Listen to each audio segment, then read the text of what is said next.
lot of you were probably like me on Sunday, leaving the parking lot here at Arrowhead thinking, now what? After losing to the Bills 41-7.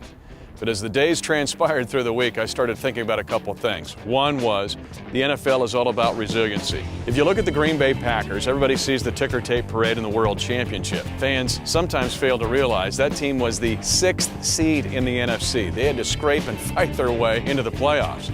Moreover, they had 15 players on injured reserve at the end of the regular season, including the running back Ryan Grant and tight end Jermichael Finley. How about this week's opponent, the Detroit Lions? Last year they finished strong and thought to be maybe the breakout team this year in the NFC. But the Lions had 18 players on injured reserve at the end of the season, and their quarterback Matthew Stafford was only able to play 3 games all year, and yet that Detroit team beat Green Bay in December. Listen, the Chiefs have now lost 3 players for the year in Brandon Seiler, linebacker, tight end Tony Moeaki, and of course, safety Eric Berry. But for the Kansas City Chiefs, a question the National Football League is always about resiliency. Who can fight back mentally and emotionally to get back on track?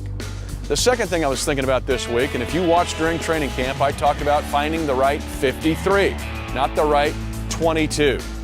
This franchise continues to add players throughout its entire roster, meaning that if a player goes down, somebody else has to fill in his spot, and not only that specific spot, but the entire team has to respond around the fallen players. I don't want to trivialize military situations, but most of you know I'm a military historian, and I love to study the Civil War, but one of the most important people in battle in the Civil War on either side was the man who would hold the flag, because armies would line up on him. It was a position of not only bravery, it was a position of logistics. Many times, the other side would try to shoot the flag bearer first. It was always asked before battle that if the flag bearer should fall, who would be willing to pick up the flag?